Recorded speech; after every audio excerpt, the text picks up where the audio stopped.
This is episode number 44 of the Homeowner Show. Whether you're DIY or looking to hire, we're here to help you find the best information and options for you and your home.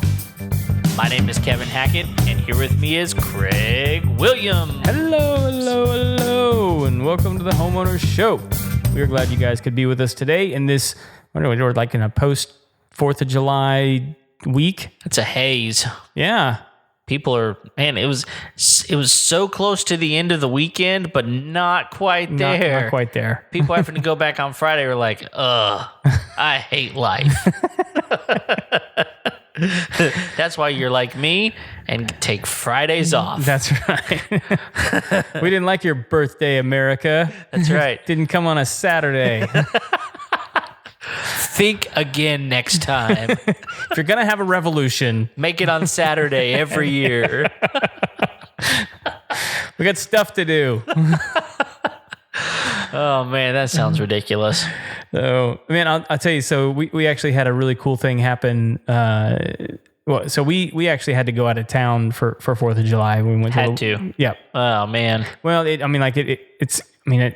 is an obligation, but it's fun. Sure. So, every 4 years, the family reunion's in Louisiana. Okay. So we went to Louisiana. All right. And visited with the family and had a good time. Family, you mean? The family. But like our neighborhood's really big on particularly like, patriotic holidays. And so there's always like a big 4th of July parade in the neighborhood. I think yours does one too, don't they? We sure do. Ours is golf carts. Yeah. So, and ours is all kinds of stuff. You never know what's going to come rolling down the street. But anyway, I had one of the ladies in the neighborhood reach out to me this year and ask if they could use one of our horses for the parade. That can be kind of tricky because, if people don't know what they're doing, it can be dangerous. Sure. For them and the horse. Yeah. And other people. Right. And so I assumed they want it to like pull a wagon or somebody wants to ride him or something like that. And so I talked to her for a while and it ended up being the coolest thing. So in my neighborhood, we had this 93-year-old man who just recently passed away. Okay. Who was a World War II veteran. Oh, yeah. Cool. Like active combat at D-Day. Wow. Veteran living in our neighborhood. Yeah. I never got to meet him. Okay. But he passed away on this past D-Day. Wow.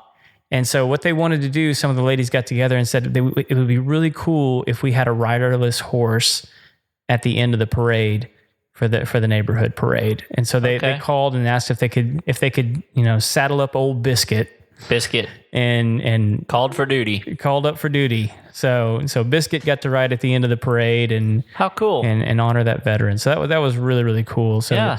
Even though we didn't get to be here and see it, we got some pictures and it was a cool way to participate, even though we couldn't be in town. Man, that's really cool. Yeah, we were honored. Yeah, absolutely. So yeah, I mean it's funny you say that, and as I hear you talking about this 93-year-old man, my grandpa just turned 92 in June, and he was a World War II vet as well.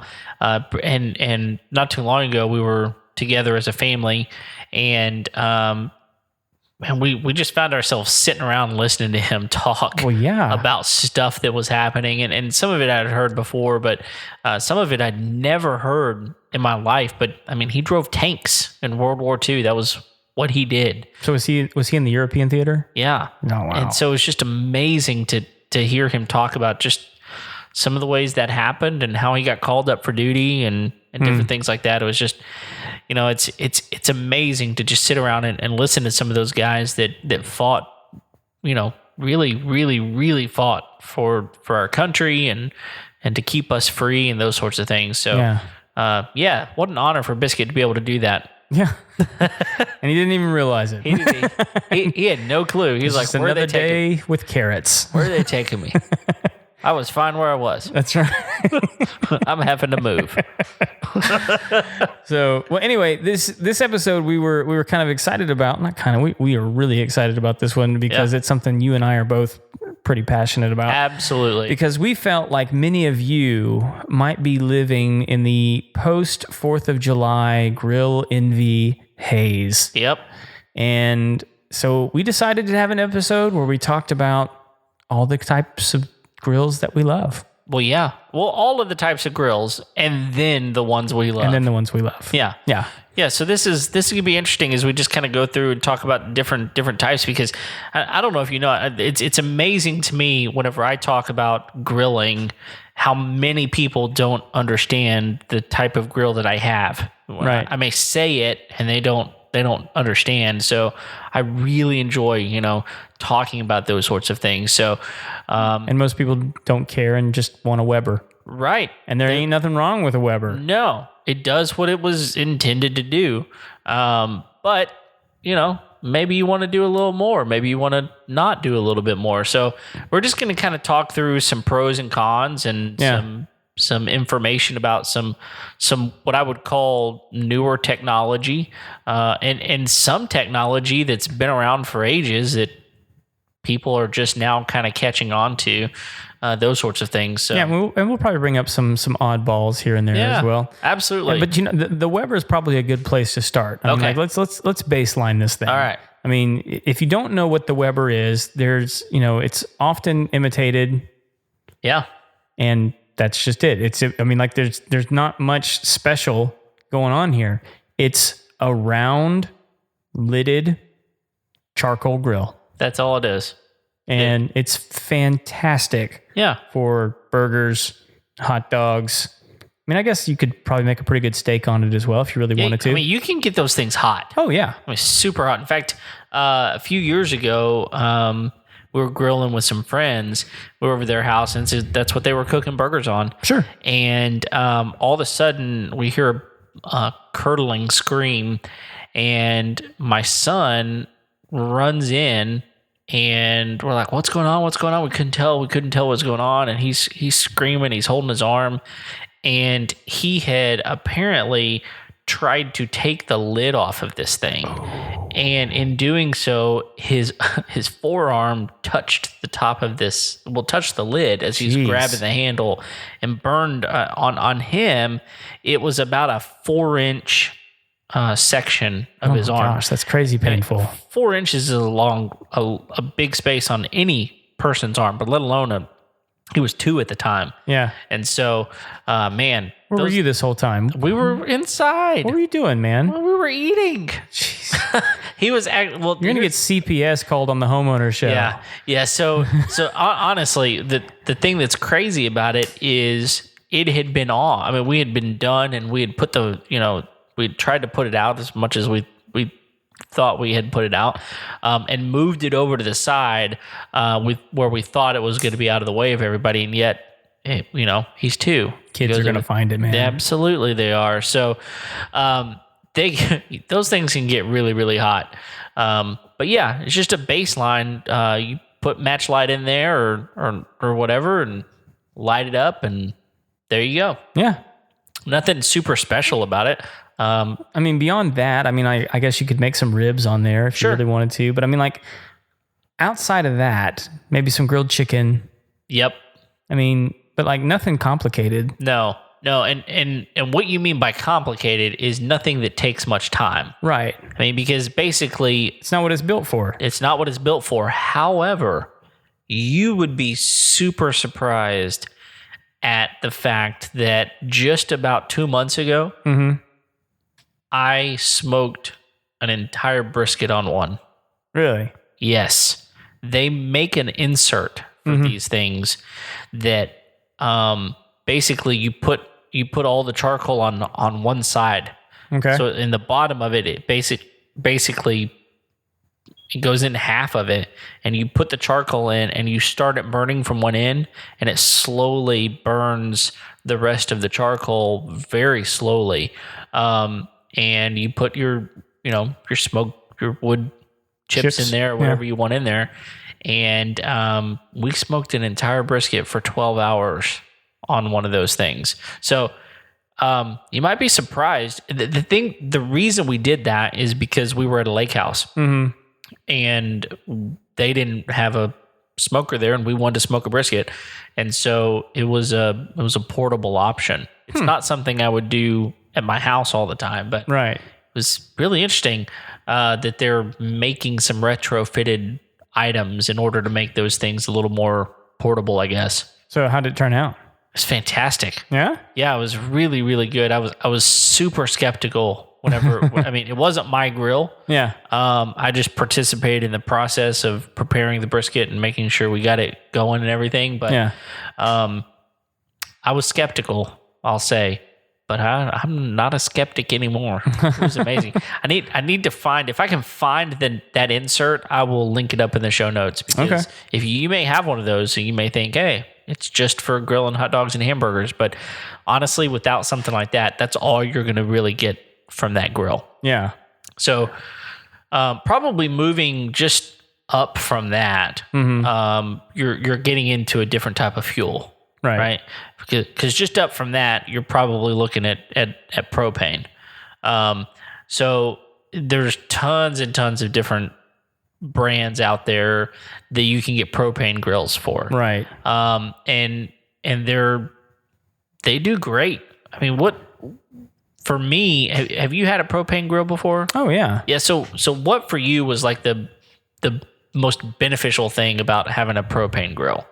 I mean, so I've always kind of had both, and so we haven't really talked about like the smoker barrel combo yet. Right. But I've always had a fuel source other than wood and charcoal as an option. Okay. And the reason I do is because, one, it's hotter. Yeah. And more even. Yeah. And so that's where I like to come in with my finer meats that I actually want to get grill marks on, and get an even, and particularly like steaks. Yeah. You know, I want to, that way I can get that perfect medium rare on my meat like I like it, because I know exactly how much time on each side. I can get the markings on that meat. I can get the caramelization that I want, because I know that temperature is going to be even all the way across the grill. Sure. Yeah, and one of the things that I think I love most about a propane grill is how quickly they get hot. Oh yeah, absolutely. You don't have to baby that at all. You don't. I mean, you don't have to wait for your charcoal to to burn down to the right thing. You don't have to. I mean, a lot of people are using these chimneys now. You know what I'm talking about? Oh yeah. No, they're very effective. Yeah, they're great. And if you don't know what I'm talking about, just go to any store. Walmart even has them.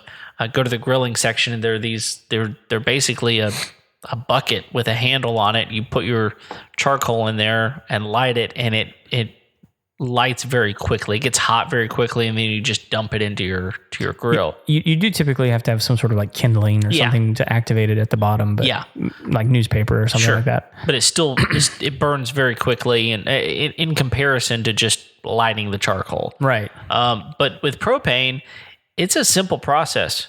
In fact, a lot of them have electric starters on them. Yep. You turn the propane on, click the button, or turn the burner on, click the button, and boom, you got heat coming. Yeah. And it doesn't take long for it to get hot. And if you are doing a steak, I mean, a lot of times you want that grill up 500 degrees plus. Yeah. Even. And propane will get there really, really quickly. And it's difficult to get that kind of heat with charcoal. It is. So, I mean, it really is. And even if you have like a spot on the grill that's like 500 degrees, there's probably another spot on there that's like 300. Sure. It's just not an even, as even of a heat source. Yeah. And some people are probably going to get mad at me. It's like, you're just not doing it right. No. I get it. Yeah, you're a charcoal god, whatever. Yeah.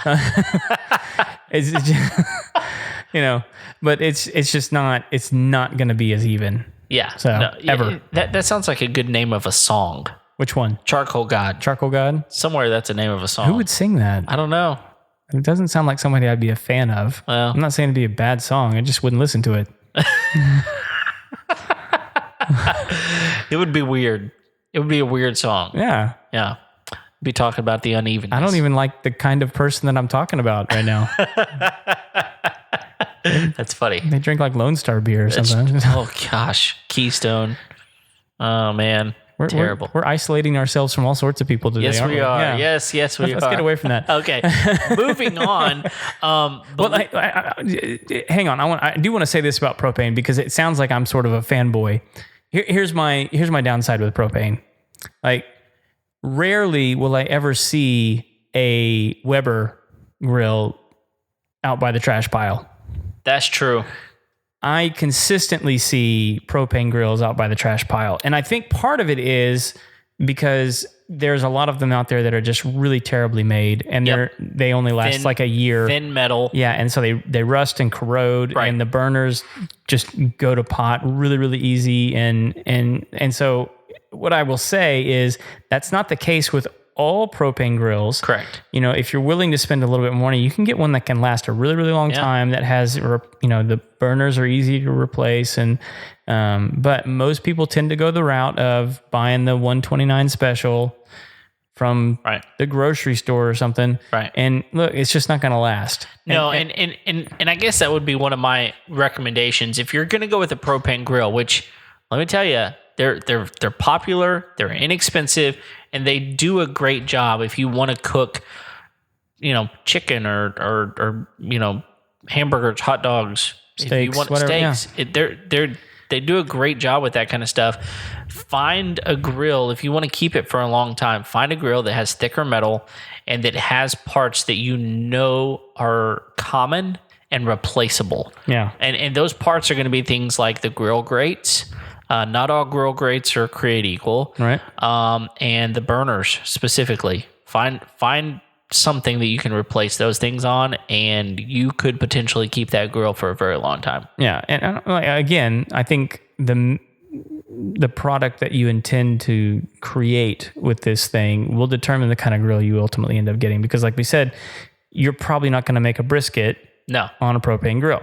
Not one that you want to eat. Right. It will be tough and it will not be good. Right. So, yeah. Now, let's maybe take a step back because what we did not mention probably the most basic of all grills, and that's just a fire. A fire. Yeah. Yeah. I mean, that's where I first began doing any type of grilling because I was in Scouts. Mm-hmm. And in Scouts, we cooked on a fire a lot. Sure. And so one of my favorite ways to cook, even still today, is with a Dutch oven. I was going to say, yeah, it's like my favorite. Yeah. I mean, one of my favorite things to cook in a Dutch oven is a pineapple upside down cake. There you go. Oh, man. Get the coals up there on the top and on the bottom. And I mean, you can do a lot of really cool things over a fire. So don't ever limit yourself on, and you can, I mean, like, it's cheap to make a fire. Sure it is. Safely. Yeah. And a Dutch oven, like a good Dutch oven, you can pick it up for $40. Yeah. I mean, and you can, you don't just have to use it for an oven. You can use it as a skillet if you want to. Oh yeah, it's cast iron. Absolutely. You can do anything. Yeah, I've actually pot of soup. Yeah, I've actually rigged up just a skillet with a lid. Turn the lid upside down and make a skillet with it. Yeah. So, there's a lot of things you can do with the Dutch oven. So don't limit yourself whenever it comes to that. So another weird one that I don't see around very often is an electric grill. Okay. Do you see electric grills very often? No, not really. No, and and part of that is so like they exist. Yep. But like outside, not so much. No. And that's kind of the issue is like, if you're going to grill, it's typically going to be on a source that you can do it outside because a grill typically makes a lot of smoke and different things like that. But yeah, they do exist. Yeah. I don't recommend them. No, I don't either. So if you see one, you really have to ask yourself a question. What am I trying to do with this grill? Right. And if you can answer that question with, I want to be outside at all. And I want one of the beautiful things about using a grill is you're not heating up your home. Right. I mean, anytime you turn the stove on, anytime you turn the oven on, those things create heat. And so, you do it outside and it keeps all that outside. So, well, and just speaking historically, particularly around here, the kitchen used to be a separate building. Yeah. You know, like you did because exactly for the reason you just mentioned, it was such an amount of heat that was produced. You don't want that in the house, making everybody hot. Yeah, absolutely. So the next one that I think I want to move up to next is a ceramic grill. All right. So you have one of these, don't you? I do. This is the one I was talking about earlier that there's a lot of people out there that don't know much about ceramic grills. And it's really a genius product, and it's kind of, it's a big, thick piece of ceramic like you would pot plants in. Right. Only it's about an inch thick. And typically you see them in the shape of an egg. Right. And so the most common one out there, the name that you would hear about is Big Green Egg. Right. I'm not endorsing Big Green Egg here. Big Green Egg, if you would like me to endorse you, send me some money and I'll do that. But for now, I'm just using your name as an example. And it's pretty simple technology. They've got a 1-inch ceramic that is in the shape of an egg, and at the bottom there is a vent, and at the top there's a vent, and in the middle there's what's called a charcoal. It's a charcoal bowl basically, and then on top of that sits a grill grate, and then you're good to go. One of the things that you have to know about these ceramic grills is you cannot use regular charcoal in them. Right. You have to use lump charcoal. The big difference is the lump charcoal is a more natural charcoal, and there's no chemicals in it. I actually prefer lump charcoal anyway. I do too. I think it burns better. One of the things that's beautiful about lump charcoal that a lot of people are unaware of is you can reuse lump charcoal. So, for instance, whenever I'm done grilling, I'll just shut the vents off, and it snuffs out the fire, and whatever's left, I just light it up again. Right. And it can reuse it, add what I need, and then they're good to go. But here's what's really unique about this type of grill. Because of the thick wall of the ceramic, one of the things that makes it so unique from just a thin metal grill is it holds its temperature really, really well. Yeah. So let's say, for example, you want to cook something on 350 degrees, whatever it is, chicken. You want to cook it 350 degrees. You can set this thing, based on the vents, set it to where the temperature comes up to 350 degrees, set your vents just right, and it'll hold that temperature for hours, which makes it exceptionally good at doing things like smoking, and you can bake on it. I would much rather cook a pizza on my egg than I would in my oven. Yeah. For lots of reasons. If you've ever taken a frozen pizza and put it in your oven, do you do this very often? No.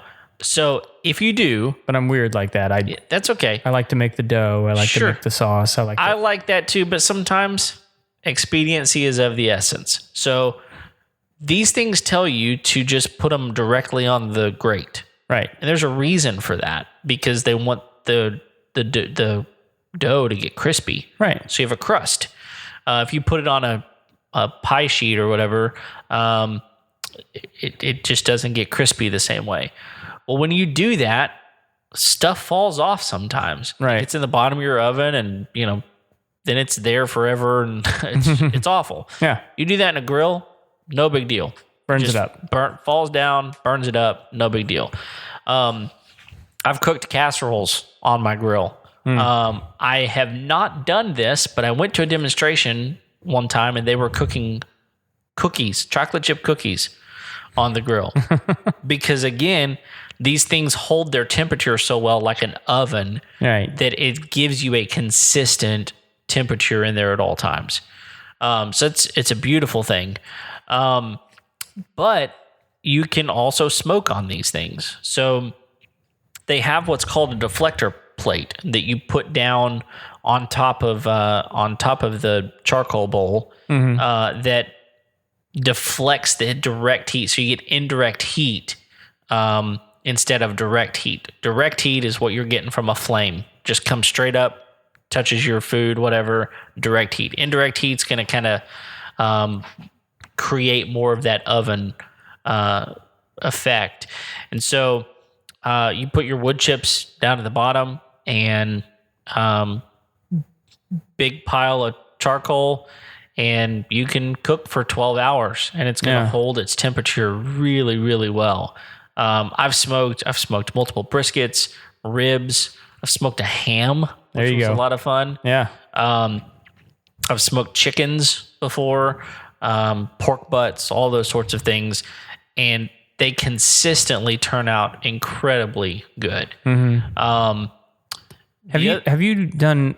And this is kind of a little bit of tangent, and maybe really more apply to like the propane grill we were talking about. Okay. You done much fish?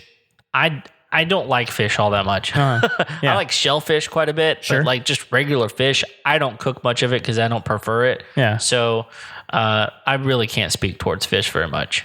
Now, have you ever? And I'm asking this for a reason. Have you ever like caught a fish that day, cleaned it, and then thrown it on the grill? Yes, but not on my grill.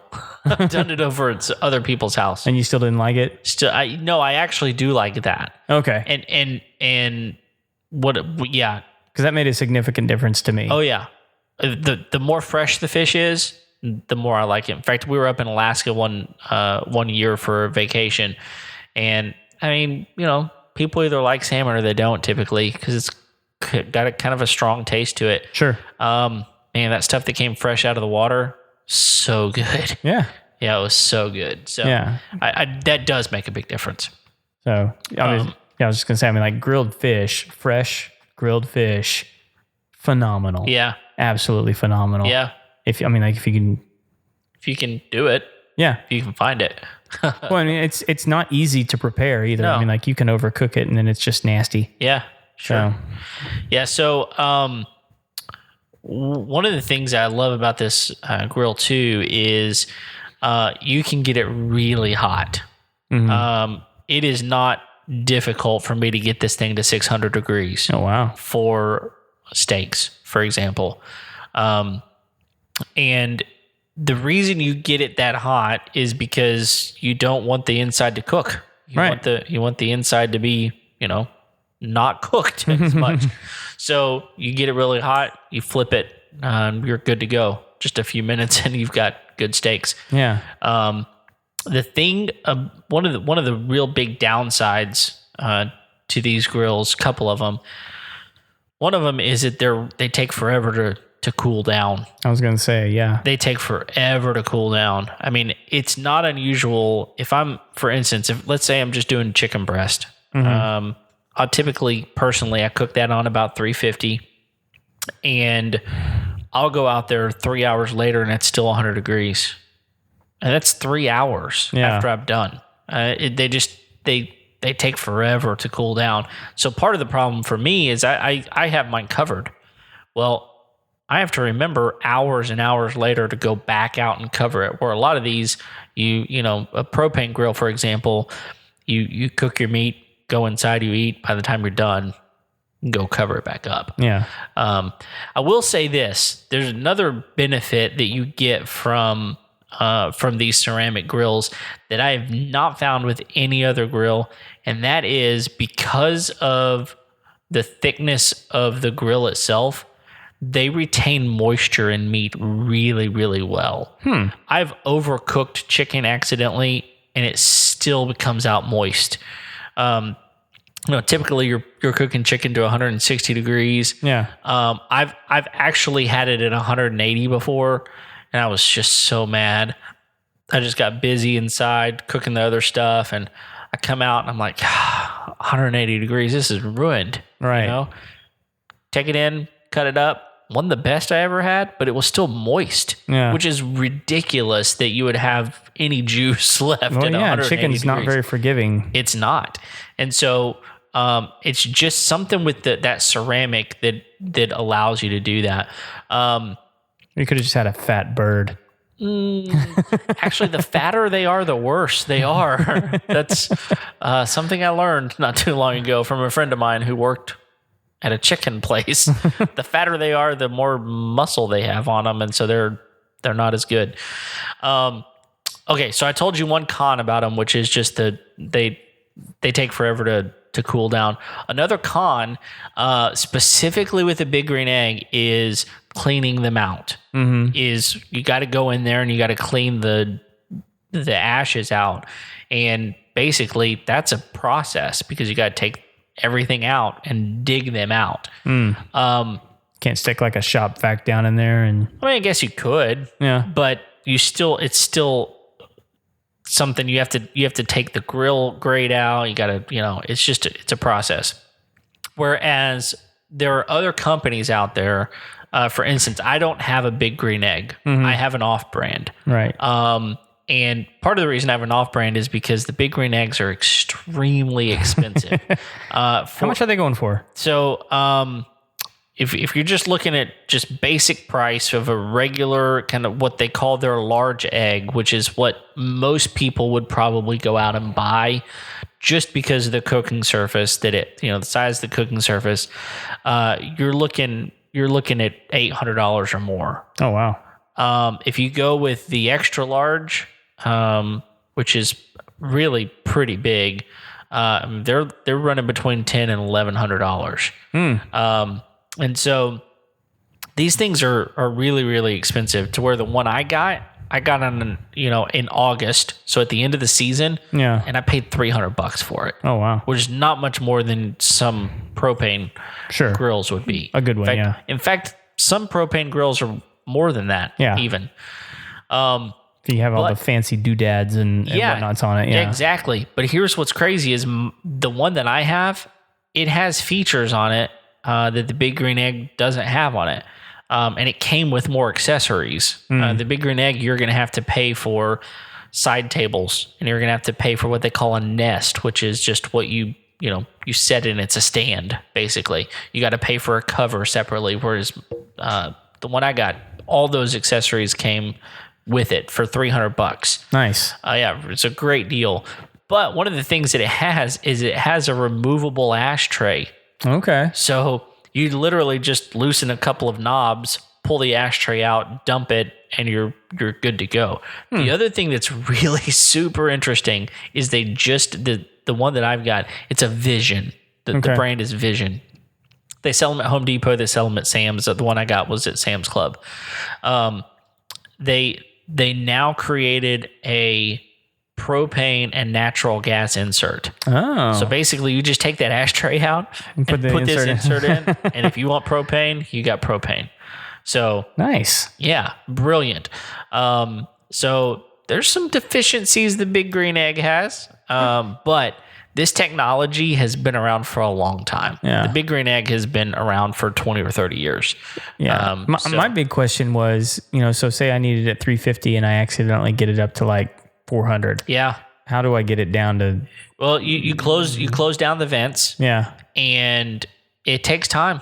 Yeah, I was going to say, you're setting yourself back probably an hour or two at that point. Not quite an hour, but it's easy 30 minutes to go 50 degrees.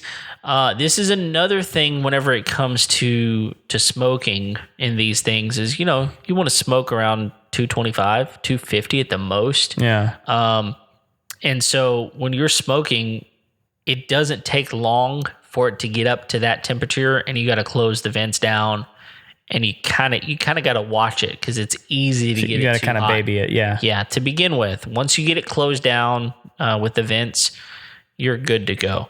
But that is something that you have to be really careful with these grills is they get really, really hot really easily. Any other questions about the egg? No, I don't think so. I mean, it sort of leads me into... and I know we wanted to talk about some of the pellet grills, but they do make the propane smokers as well. Yeah, they do. And there's electric ones as well. I don't really let those count. I don't either. But they do make natural gas and propane smokers that you add wood chips and things too. Sure. And so to me, there's good and bad about that, right? The good being really easy to keep a consistent temperature to evenly cook that meat like you're supposed to. Yep. The downside being that there's really not that much art to it. No. And and if you like actually enjoy kind of getting your hands into the art of barbecue and playing around with the wood and stoking your fire and making sure that your box is right, then it's probably not for you. Right. But if you're just looking to like easily pump out some pretty consistent brisket and ribs and hams and turkeys and all these different things that you might smoke, then it's a good option. And it's a pretty affordable one too. It is. I mean, I think you can usually get into one of those things for like $200. Yeah. So, and it'll cook the meat right. Sure. It will. So, and you don't have to baby it. It comes down to what do you want to do. And this is a good time, I think, to insert another type of grill, which is just an old school smoker. Right. I mean, where you've got, it's a round barrel with a side box on it. Right. And a chimney, and you put your wood over in the side box and let it smoke its way over into the barrel, and then comes out through the chimney. Which is my go-to. Sure, that's what you've got here. At your house. Absolutely, and part of the reason it's my go-to, and it's a barrel design, but it's not a barrel. It's like a big, whatever. I don't know what it's made out of. I don't either. Big thick metal is what it is. Yep. But I like it because I can put a ton of food on that thing and cook it all at the same time. Yep. And typically if I'm smoking, which is what I like to do on there, I'd rather do a lot of meat all at once rather than like one or two things. And it's usually because I like having big groups of people over that I can cook for. Yeah. And so the more the merrier as far as I'm concerned when it comes to that. So it's a production at that point. How much can I put out?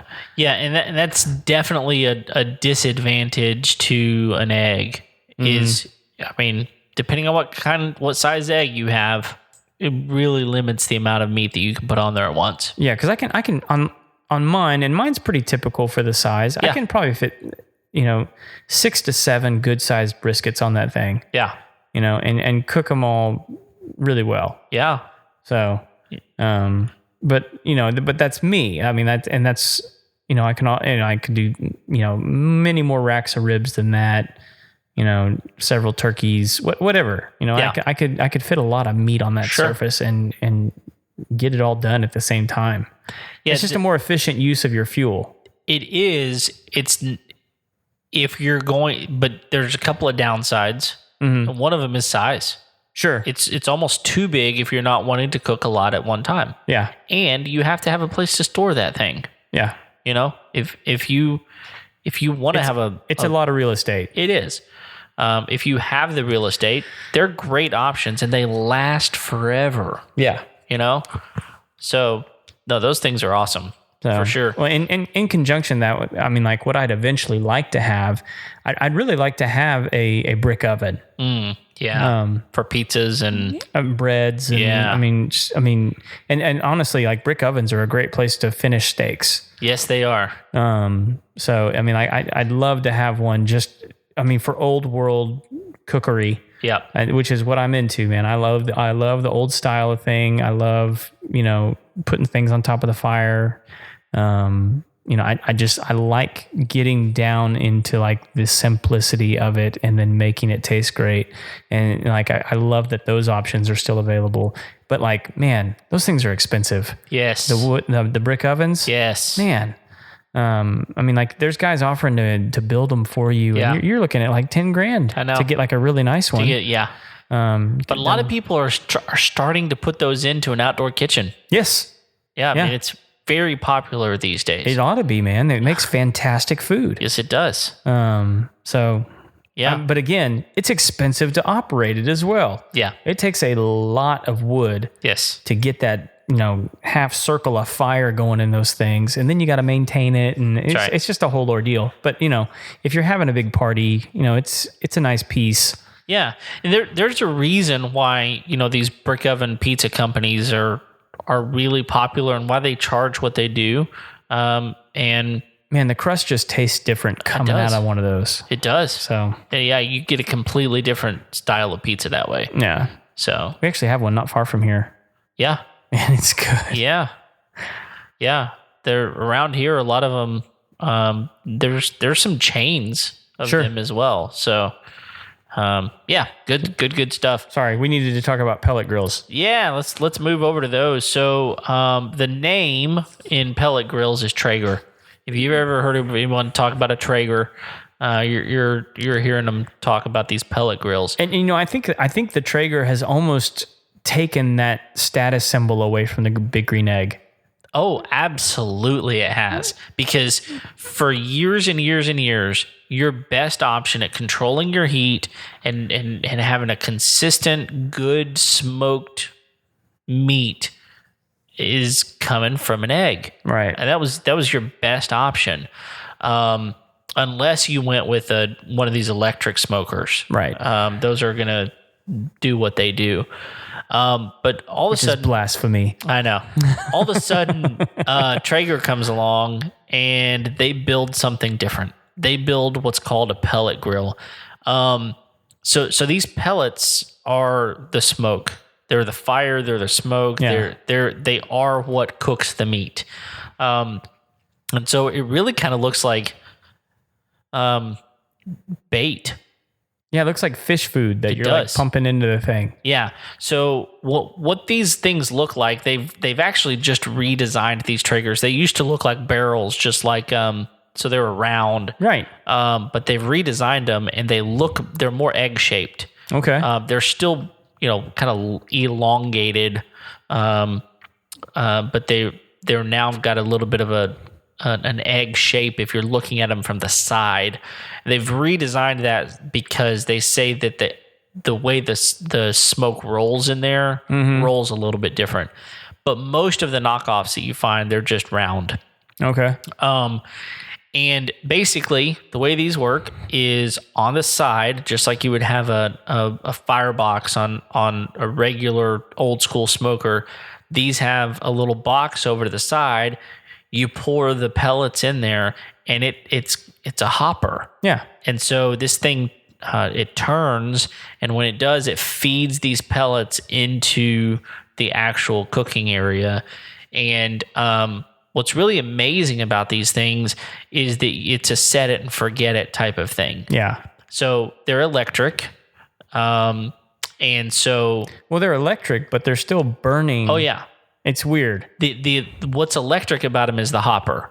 Yeah. The hopper is electric, and so on the outside of the hopper, you've got some, well, they're not all of them are electric as far as the knobs go, but basically you've got some settings, and you can set the amount of heat that you want. So you can tell it, I want it to be this degree, and then you can set the amount of smoke you want. And a lot of them, the more reasonably priced ones, I'll say that, are kind of like a light, medium, and heavy amount of smoke. So depending on what you're doing, you may want a lot of smoke at the beginning and a lot less smoke at the end. A lot of brisket is done that way. Yeah. In fact, most people, they'll wrap their brisket. Yep. And that keeps the smoke from continuing, but you're just cooking the inside at that point. Yeah. But, with some of these, you don't necessarily have to do that. Right. Because you can turn the smoke off. You can lighten the amount that you get. Well, and for me, like I wrap my brisket, and it has nothing to do with smoke. It has everything to do with seasoning. Sure. I want every bit of that seasoning that I put on that booger to seal in there. Right. And then I want to bring the smoke on. Sure. So that's my reasoning. Sure. But I know plenty of guys that just, full on expose that brisket and rub him down as he goes. Yep. So you can use a lot of different things. Yeah. So what's really interesting is Traeger has decided to go all in, and they have now got Wi-Fi options for theirs. I'm not kidding. But when you think about it, it makes a lot of sense because basically, it's one of those deals where, if you're going to cook a brisket for 12 hours, hey, you have stuff to do. Yeah. You got a life to live, and maybe you want to put that thing on at 5:00 in the morning, and you want to go on about your business, and you want to go buy the rest of the stuff, or you got clothes to shop for, or got to get the oil changed into your car or whatever. All you have to do now is look at your phone, and it'll tell you exactly what your grill's doing. Yeah. And so then you can. I'm sorry. There's just something so wrong about that. I agree. And I understand that I'm probably being a little hypocritical. A couple episodes ago, I was like, I got Bluetooth on my lawnmower, but this is just there's just something about it that, like, if you're gonna do this, for me, like, man, you need to, like, slow down. Yeah. And enjoy what you're participating in, yeah. and just really experience it. And, like, part of that is being quiet and not having my phone, and just being involved with fire, sure, and meat and life, and just letting that be what you're doing at that moment. And not to get, like, all preachy or whatever, but, like, we all need that reason to step away. And this is just a really good excuse. And so, like, phooey on you, Traeger, and your bungled hopper and your Wi-Fi. I don't want any part of it, although I'm very intrigued by your product. Yes. Send me one and I will test it. I won't. I'll let somebody else do it. I'll do it. Yeah. But one of the things that is amazing about that, though, is you can change it from right there. Yeah, you can adjust it there. You don't have to be there at. I get it. Like, yeah, it's very convenient. It makes sense from a convenience standpoint. You're not getting the same experience that you're talking about, but if you've got a busy lifestyle and you are choosing to also want to smoke meat, this is the best of both worlds. You could just go to a barbecue place. There's that. There's definitely that. If you're that busy, that's true. Just go out to eat. It is amazing what these grills will do, though. Yeah. So they look and feel more like a traditional charcoal grill. Uh-huh. And they're a lot lighter. And one of the downsides of an egg is they're heavy. Oh yeah, that's true. I mean, I think mine is like 250 pounds. Yeah. I'm not moving that thing very far. And something I forgot to mention earlier when we were talking about the ceramic grills, like, something that I've seen, and this is like an efficiency thing in, like, a home for people that live in, like, colder climates. But I've seen, you can go on YouTube and find these guys that build room heaters out of, like, 2 ceramic pots and a candle. Wow. And it's because that ceramic allows you, through that candle, to, like, radiate heat throughout that room efficiently. Yeah. It's amazing. Yeah. And it's like, it's crazy what that can do to a room. Sure. And so you put that on a bigger scale with, like, an egg, man, it's like those things, you're right. They're very efficient in their use of heat and maintaining heat. Yeah. So those videos are worth looking up for guys that do that all. I mean, it's pretty cool. Yeah. Yeah. So go look at the Traegers. I'll tell you this, to get, they're smaller, just very basic type of stuff. You're talking anywhere from $500 to $700. Okay. If you want to get some of their bigger dudes, and especially some of those that wind up getting Wi-Fi, you can spend anywhere from $1,500 to $2,000 real quick. Well, and they have some that are custom that are even more expensive than that. Yeah, and the other thing I was going to say is, like, you have to use their pellets. You do have to. And I don't remember what those cost, but they're not cheap. They're proprietary. So if you look for a bag of those, and I'm not exactly I'm not the best person to ask on how long they last, but a bag of them are $20 roughly to get a bag of their pellets. Now, from what I've heard, and I've talked to plenty of guys that have these, and they all love it. Sure, they absolutely love it. I've got my brother-in-law has one. He loves it. Yeah, I've heard that the pellet. I mean, like, part of the reason it's such a cool design is that apparently the pellets are very efficient. Yeah, and so it doesn't take a whole lot of them in order to keep that temp. Yep. And like you said, it's a smart hopper that adjusts. It's awesome. So in a lot of ways. Now, we have to transition for a moment. I don't know where we're at on time, but we have to transition for a moment. And I got to tell you about the smoker I built. Okay. Yeah. You should show me pictures of this thing. It's pretty awesome. Yeah. So, my wife's side of the family, they've got a lake house, which is a really loosely defined term. They've got a house on a lake, and it's a natural lake here in Texas, Lake Caddo. And that was a little pointed at our lake. I don't know that I appreciate that. Well, it's the only natural lake in Texas. The only natural lake? Lake Caddo Lake is the only natural lake in Texas. I'm fact checking you on that. Do it. I promise. Everyone else is man-made. So, okay.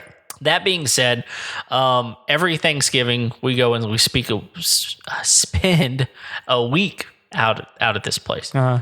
And so for years and years, one of the family members who's about my age, he would bring a smoker, and we would smoke whatever we wanted to for a while. And we kind of got to the point where we're like, there's an old refrigerator here. And when I say old refrigerator, I'm talking like 50s refrigerator, metal, looks like a spaceship. This thing is old. It's got the kind of lock. You could lock people in the refrigerator because it had a latch on it. I like that terrible scene from the Indiana Jones movie. Exactly. And so nuclear blast refrigerator. That's right. All right. So we took this thing and we gutted it out from the inside, took all the insulation out, and they're metal on the inside. And so we created a smoker out of this refrigerator. And so you want to talk, you're talking about you can put a lot of meat on your smoker. Imagine what you can put in a refrigerator. It is unbelievable the amount of meat that we can smoke at one time. And it's already got the built-in racks. It does. It's got the built-in racks. And then even the door, these old things, they had like the racks in the door were like holes for eggs. Yeah. And so they're perfect for jalapeno poppers. You take your jalapeno, you stuff it with cream cheese or whatever kind of cheese you want, wrap that sucker in bacon, put a toothpick in it, set it in a hole. Nice. You do like 30 of them all at once, which is awesome. So, we built it out of we use propane for this. So we've got a little propane starter at the bottom to regulate the heat. Put your water pan in there, wood chips in there as well. And we vented it up at the top. We cut a hole in the top. Very difficult to do, by the way, to put a hole in the top of a refrigerator and vent it. But we did that. And dude, every single year, we even put wheels on it. Yeah. And like handles, so we move it around like a dolly. The thing is, it weighs a ton. Y'all still have it? Oh yeah. Yeah. Still in use? It gets used every year. That's awesome. We've been using it now for I guess it's been about 4 years now. Dude, you got to put some pictures up on our Instagram page about this thing. I've got it. People need to see this. I'll do it. Now, here's what's amazing. So we're in this, podunk area of Texas. We go to this little bitty town outside of Caddo Lake, trying to find some parts for like the wheels and everything, so we can move this thing. We walk into this old school hardware store, the kind where the guy greets you at the front door, "Can I help you?" and he knows where everything is. So we walk in, and the guy, greets us. "Hey, how's it going? Can I help you?" Yeah. So here's the thing, like. We've got this old refrigerator and we're going to make it into a smoker. And he goes, "Oh, dude, follow me. I know exactly what you need." And he starts taking me around. Me and my other relative here, he starts taking us around and showing us, "Oh, you should probably get this and this and this, and you can probably do it this way." And it was like, this guy had already thought this out way more than we had. He'd been down this road a few times. That's right. And he said one of the most amazing things ever. He said, "This is really cool, and I'm excited for you for this, but I'll just have to tell you, the coolest smoker I ever saw was made out of a dishwasher. We're like, a dishwasher? And he goes, yeah, man, think about it. The racks just roll right out and they've already got the little space. You just put racks of ribs in there where the glasses should go. And he said, you can literally do about 40 racks of ribs in one of those things. Oh my gosh. That's probably one of the most hillbilly things I've ever heard. Dude. And no, I completely agree with you. And at the same time, I'm going, I got to find me an old dishwasher because that would be awesome. So I haven't done it yet. No, just don't. No, it would be fantastic. I think it would be better just to build something that was in the shape of a dishwasher. Not the same. Does it have the racks that just pull out? Well, yeah, you can do that. I mean, that's doable. Okay. But I just does it say Maytag on the front? No, you can't. You can't. I don't know. It's it's clean. I immediately don't trust this man. Anyway, it was a ton of fun to build the refrigerator smoker, and I built an oven out of an old septic system. No, although no, I will tell you that on this property we had an old massive propane tank that is not in use anymore. But we've considered, is there a way we could turn that into a smoker? No. I don't know. I will tell you, I've seen some, there's a place in San Antonio called the Pearl.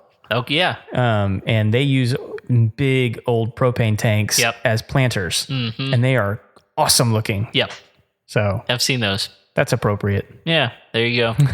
Well, this obviously was not the most exhaustive thing about grills ever, but just to kind of give you an idea of different types of grills and things that are out there.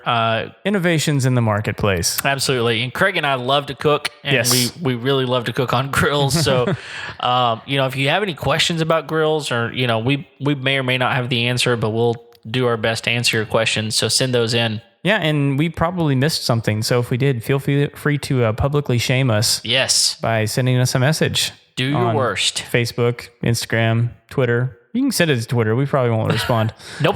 But it'll be there. Yep. Someone will look at it. For someone to be like, those idiots. Yeah. They never responded to me. It's been 14 years. That's the way it goes. You're very optimistic in the longevity of Twitter. Yeah. And this show. You never know. Yeah. You never know. This will be the show that takes us down. That's right. That's right. It was the grilling one. That's right. Yeah. So send us a message. If you haven't yet, go ahead and hit the subscribe button there in Apple Podcasts or wherever podcasts are available. Yep. In the app of your choice. Yes. But also follow us on Facebook, Instagram, Twitter, and any other place that social things are happening online. Yeah. Thanks for joining us. It's been a fun episode. Yep. All right. Well, we're here every Tuesday. You can catch us at homeownershow.com or send us a message at info@homeownershow.com. Until then, we'll see you next time. See ya.